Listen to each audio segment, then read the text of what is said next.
The In Conversation podcast series, with author Nigel Beckles. Welcome to the podcast. Please like the podcast and subscribe to this channel. Thank you. The very best way to promote your podcasts. Podpage makes it easy to create a podcast website with just a few clicks. Every page is optimized to be found on Google and it stays up to date forever. For more information, visit podpage.com. The future of podcast promotion. Have you experienced several failed relationships or been through a divorce? How can you avoid making the same mistakes again? How to avoid making the big relationship mistakes is out now. Hi, my name is Nigel Beckles. My new book is packed with practical and common sense strategies that you can use to make better relationship choices. Now you can discover the dangerous myths about love. If your relationship expectations are realistic, why you could be falling in love for all the wrong reasons. How to avoid making the big relationship mistakes. It's a book that could change your life. Available from amazon.co.uk. Kindle version also available.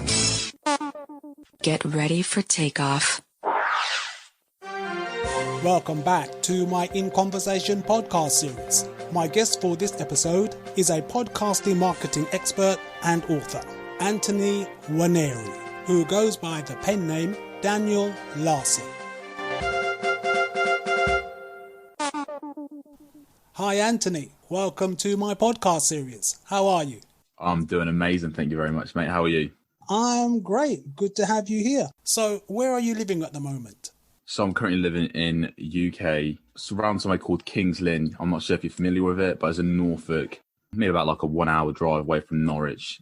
You're an expert in the field of podcast marketing. Now, podcasts have become very mainstream and growing very fast. For example, more brands have started to use podcasting due to its ability to build a following. You've got UK newspapers and magazines creating their own podcasts to expand their reach. And many celebrities have started doing podcasts as well. As far as the celebrity podcasts are concerned, do you think that will have an impact on the everyday podcaster putting out their content?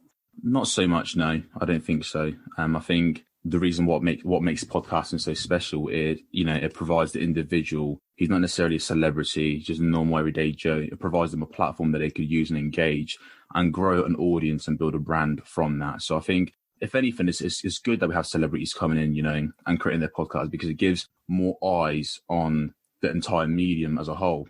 So, the more people who know about podcasting, who listen to podcasting, the better it is for everyday Joe podcasters because now they have a bit more eyes and a bit more opportunities to actually grow their audience. I think it's a matter of perspective, in all honesty. I think a lot of people might find it, put off some people. I think it's a good thing.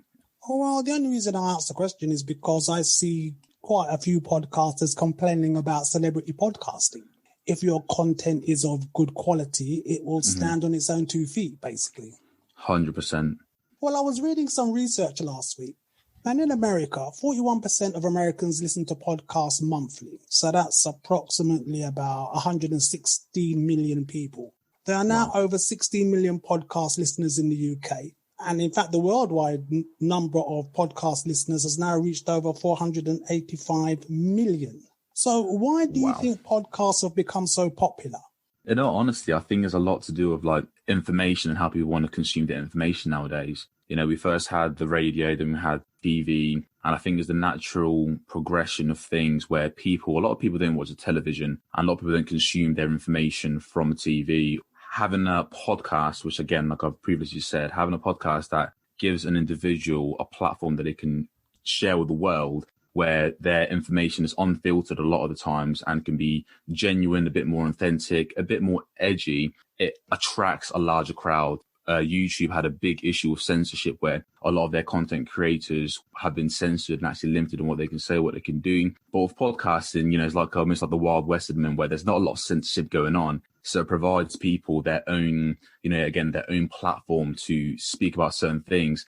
When you allow content creators that freedom to create their own content, to talk about different things, to have unfiltered news or to have, to give that honest opinion about certain situations, it attracts a huge crowd because, people are getting sick of hearing all the same old things from the news, watching the same sort of unedgy content or consuming the same sort of thing. So they're looking for an alternative. And I think podcasting is amazing because of that, because there's such a big, large variation of different things that you can listen to and learn about or become entertained by that draws a huge crowd. There's so many different niches that comes along with podcasting, and it's not just this broad thing. It's, as you know, it's very, very large in terms of the scale of it. So it's easy for people to just draw around it. If you're interested at anything, there'll be a podcast on that topic. So I think that's why it's drawn such a huge crowd.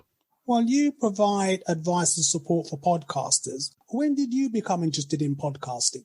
So I've been interested in podcasting for quite a while, for some time now, to be honest. I've been I've been a listener for the longest time. I think when I was around 15. So when I was around 15, I listened to my first podcast. Can't remember exactly what it was, but it might have been Joe Rogan. But I used to like Joe Rogan a lot. I thought his content was brilliant. So I've always been interested in it. I've always been a consumer of podcasting. But it's only been about a year and a half ago that I decided to, create a business around podcasting and helping podcasters start, more specifically, helping podcasters market and grow their audience. So yeah, I just love it. I think ever since I've been immersed within the community, it's been amazing. It blows me away just how passionate people are about the content they produce. It's actually just giving me a warm feeling, to be honest with you. Like, I think I remember entering the community, the podcasting community, and discovering the wide spectrum of podcasts that are out there, and again, just how passionate people are about it. And the community has been so warm. I've made so many amazing connections, and that's what's really kept me in with the business, and because that's helped me grow my passion around podcasting and helping podcasters. So what type of information do you provide? Different forms of education. So we have education through our books. I do one-on-one consulting, and I also have the Facebook community group that I've grown, Podcast Marketing Made Simple. And the sort of content we provide is essentially just breaking down effective marketing strategies that are very effective for podcasters in particular. We want to break these strategies down, and we're breaking these strategies down into like actionable steps that podcasters can take each day to consistently grow. So that's the sort of content we produce. So sometimes we have some webinars that we go live on within the community. We have some of our tips of the day. We have paragraphs, which is a very clear-cut how-to. And we also produce some learning guides and actually online courses as well. So that's pretty much it, yeah. When it comes to podcasting, what do you think are the top 3 biggest mistakes podcasters make? The biggest one I could say is where people's focus, where people are focused on the wrong thing. So I'll give you an example. A lot of people that I've worked with, or a lot of students that I have, when they come to me initially, there's almost this idea of I've got to edit, I've got to record, and then I've got to do marketing. There's so many different things that comes along with podcasting, and a lot of the times people are being drawn in so many different directions that they can't focus, and they don't know what to focus on. So they might be spending 12 hours a week working on their show, but they're focusing on all the wrong things. And eight of those hours are actually focused on, what I call non-listener generating activity. So these are things that aren't actually going to lead to the end result of them gaining an increase in their monthly listeners. So I think that's the main thing, really. And what comes along with that, when you're not focusing in the right places, a lot of the times your marketing is going to be off because you're not able to focus and really understand what your audience wants. A lot of people are focused on, how do I get more listeners? How do I get more listeners? Focusing on the output, which is what I call it. So they focus on output, which is more listeners, rather than focusing on the input, which is, okay, so I want more listeners. What do I have to do to get more listeners? Okay, well, my audio needs to be good. I need to make sure my editor's all right. I need to make sure I'm doing my keyword research so that each episode I upload has, the best chance of ranking on these different directory, whether it's Apple, whether it's Spotify, whatever it might be. And then I need to focus on my marketing and having my marketing not be everywhere. So I don't need to be on Facebook, Instagram, Twitter, and trying to overwhelm myself with things. I need to be focused on one platform and just become insanely good at it, and insanely good at giving my listener the best value that they can on these platforms. So all of these problems pretty much stem from one thing, which is focus. Well, as you know, I'm a podcaster myself, and I also produce podcasts for other people. And the clients that I have, they outsource their editing because they really just don't have the time to learn how to edit competently. What do you think about live podcasts? And is it really fair to call them podcasts if they're live? Because the line between podcasting and, say, doing a live on Facebook or a live on YouTube seems to be a bit blurred these days. I believe, don't quote me, but I believe the definition for a podcast is essentially just if you're able to upload your feed onto a directory and then it's officially a podcast. I think that's what separates it from a live. So if you have, say we had a recorded video and you went live on your Facebook and you had the audio recorded with that and you weren't able to upload that, then it wouldn't be a podcast, like technically speaking, because you haven't gone through that process of converting and making that transition. But if you were just going live and like, so technically, yeah. So if you're going live on Facebook and it's just a live video, then it's not really podcasting. No, so you have to officially, actually upload your feed, and then I'll classify it as a podcast. So when you say upload your feed, uploading a file, is that not the same thing? I would say up until the point the live feed has been uploaded, then it becomes a podcast. But again, don't quote me on this. I'm not going to sit here and act like I know the proper definition for it. But from what I remember, I believe is when it's officially actually uploaded, then it becomes a podcast, if that makes sense. So before it's recorded, so like, for example, if I just recorded a podcast and then did nothing with it, it's not really a podcast. I've just got a recording. And same with if I went live on Facebook or wherever, I've just got the recording, not really doing much with it. I'm not really uploading to the directories, whether it's Anchor or whatever. Then again, it's just still just a recording sitting there. But until it's actually uploaded and distributed for the masses to consume in that way, then it becomes a podcast. So what do you consider the advantage of having a niche podcast focusing on one particular subject or topic? So I think depending where you are on your journey. So if you're just starting your podcast, I think it's so important. And I think even if you've got a smaller audience as it is, I think it's so important to niche down. If you're at a spot where your audience is growing kind of steady, but it's not really taken off, and you feel like you want to grow your audience and you want to increase it, a lot of the times people think about, I need to talk about broader topics, I need to get guests on, when really it's about more so how can I niche down and serve a small particular group to begin with, and then over time broaden the topics that I speak about. And I'll explain to you why it's so much easier when you niche down. Say, for example, you're about to promote your podcast and your podcast is about fitness and helping just fitness in general. And you're trying to market your show and reach a specific target audience. And your target audience is fitness people or people who are into fitness. That's such a broad target audience. And within that, there's going to be male, female, different age groups, different people in different situations, different types of training, different people who have different health reasons of why they're training. So when you're writing and marketing your show, it's hard to attract those people because that show's for everyone. You don't really know what you have to say to get someone to click on the show. Whereas if you had a show on the same topic, let's say the show was again fitness, but then you niche down your target audience and said, okay, my show is for women over the age of 50 who are into dieting and want to get themselves fit. I want to get themselves fit and healthy. That's super, super specific. And now when you're saying, if this is you in your marketing or promotional content, if this is you, explain that target avatar or that target audience and the situation they're in, then I've got this amazing show for you to help you on your journey. I'm going to share some secret tips and pointers of how you can get from point A, where you currently are, describe their situation, to point B, where they want to be. If someone came across that on Facebook, Instagram, Twitter, or wherever, they're so much more likely to click and actually listen to your show. And the reason that is again, because you've niched down, spoke to that particular audience group, your promotional content, it's a lot more tailored to them, so you get a higher increase. Whereas if you said, my show's about fitness, to talk about everything fitness, it's quite broad. There's so many different aspects to fitness. It's such a broad term. So niching down allows your marketing to be so much more direct. If your target audience comes across it and they see it, they're much more likely to engage with your content. However, of course, if you're a bigger show and you've already got that audience, then you can keep on expanding because it's much easier for you to rank on whatever platform you're on because you've got those views, you've got those engagement. So it's easier once you've built up that audience to then diversify what you talk about. Why do you think branding a podcast is important?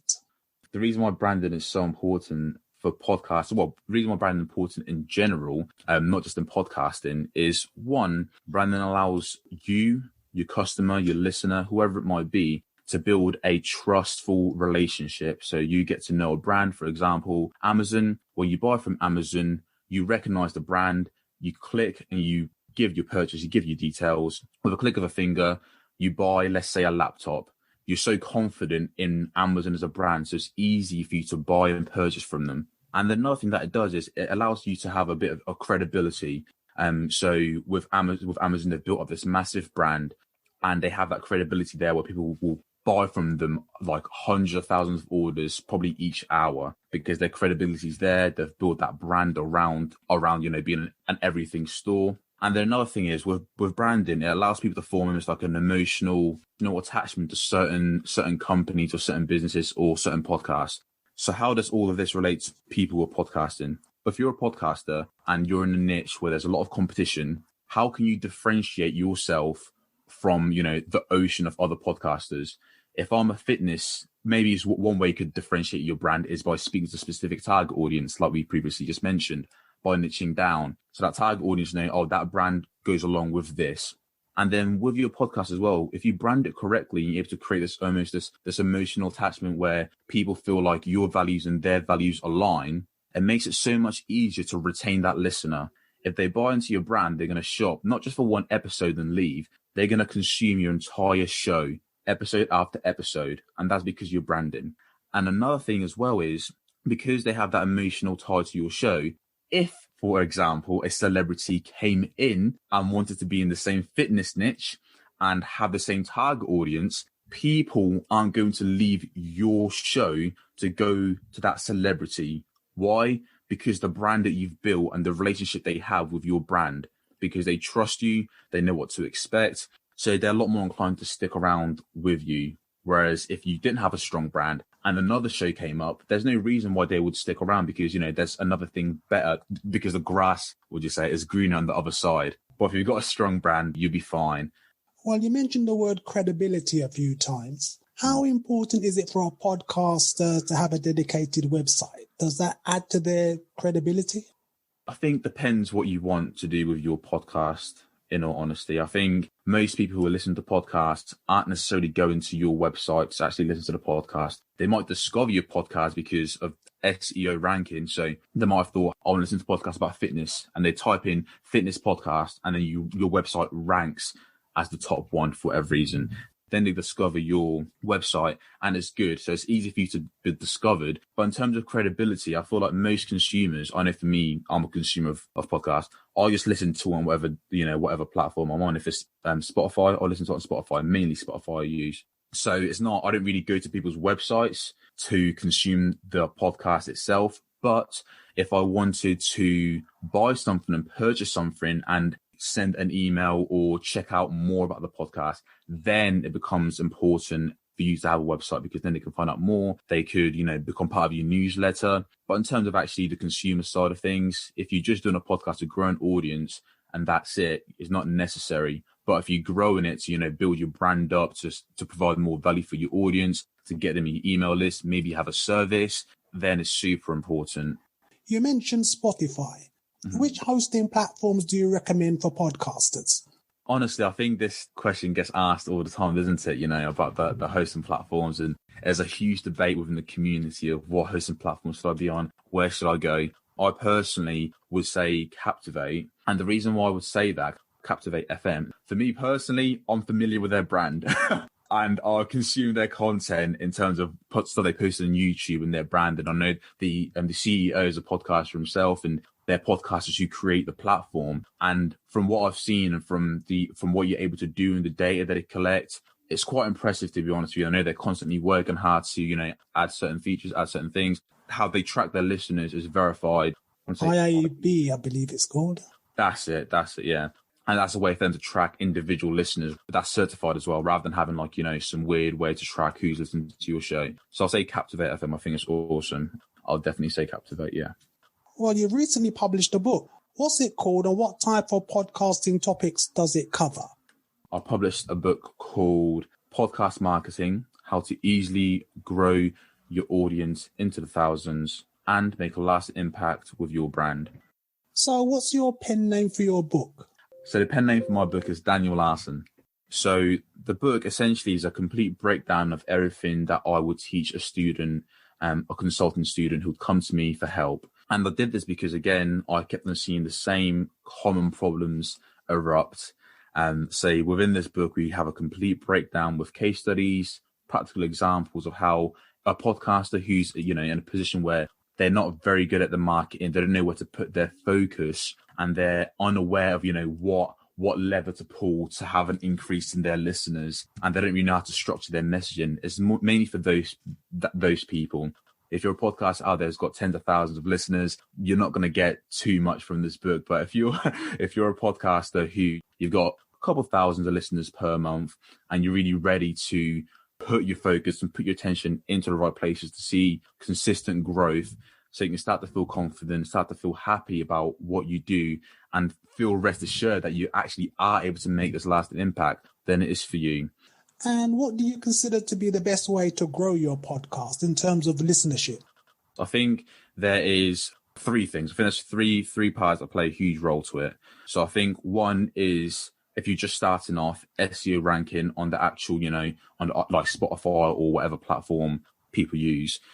So how well can you organically rank on these platforms? When you're first starting off, you need as much visibility as you possibly can. SEO ranking, if you do your research, your keyword research, understand what words people are typing in to maybe find your podcast or show on that topic. Make sure you do that research because it's super important. And then you have creating what I call a positive ecosystem, which you go into great detail within the book, but it's essentially a way to grow your social media platform and your podcast on autopilot. So imagine you've got a Facebook group, you're able to set things up in a way where your Facebook group and your podcast are so tightly linked together where if someone wants to join your Facebook group and unaware about your podcast, they will soon become aware of your podcast. But you create things in a certain way where it's like, if they're in the group, they kind of need to participate. They need to listen to the show, having conversations around certain topic, and then giving them little clips of the podcast, saying certain things that they might be missing out on. And by doing this, you allow someone to have almost like put their foot through the door into your podcasting world if they just joined your group because they like the message or whatnot. But then also within your podcast, you can basically have the same system where you have a segment of your show where you talk about something specific that you discuss within your community, within your group. And again, this urges more people who are listening to your show to join in your group and to have that conversation and to engage. So it creates this feedback loop as you grow your social media organically. That traffic, because you've set things up in a way where people are actually being directed consistently to your podcast. And then when they get to the podcast, they become more familiar with you. So they're a lot more likely to engage within your group and within your community. And the same goes for your podcast. If you have loads of listeners who aren't joining in with your social media, when you have this segment and they listen to it, they feel a lot more inclined, with your call to action as well, but they feel a lot more inclined to then join in because they feel like they're missing out on, the complete picture. And then the last thing that I think is important is guesting, finding shows that are within your niche that have maybe a different angle to them. So let's say it was like an example of what I mean by a different angle. It would be something like find a show that speaks about the topic of, 50-year-old women and fitness. They specify on diet. And if yours is about workout routines and what they can do to keep themselves fit and active, and then you go to that show, which is more about diet with the same target audience, that's a complete picture for that audience group because they're like, oh my God, I'm into dieting. I can listen to this show about how I can keep fit at the gym and things I can do to keep my body fit. And now I've got dieting and the fitness and physicality aspect combined. So finding shows that are really suited and really complement your niche is super important. Once again, why it's so important to niche down, because if it's super broad, you're not going to grow your audience. So yeah, those are the three things. To round things off, SEO and ranking well, creating a positive ecosystem so you're not wasting time on social media doing all this work but not actually gaining listeners. And then finally, guesting on another show who are in the same niche as you but have a different angle on the subject. So Anthony, how can people contact you? So people can contact me if you're a podcaster and you feel like you're in a position where you would like a little bit of guidance, you want a bit more clarity, you don't want to feel confused anymore, you want to just know exactly where to focus on. I would say the best place to find me is within my Facebook community, Podcast Marketing Made Simple. When you join that group, you have certain questions to filter you out. And if you then reach out to me once you're in that group, if you want to, a talk, or if you want to become part of our early readers team, just reach out to me. We post consistently every single day and we try to make it as valuable as possibly can. I'm not on Instagram, I'm not on Twitter, or nowhere else apart from Facebook, because I want to practice what I preach, and I know what I preach works. Anthony in Norfolk, UK, thank you very much for your time. Of course. Thank you for listening. Please like and subscribe. Another In Conversation podcast coming soon.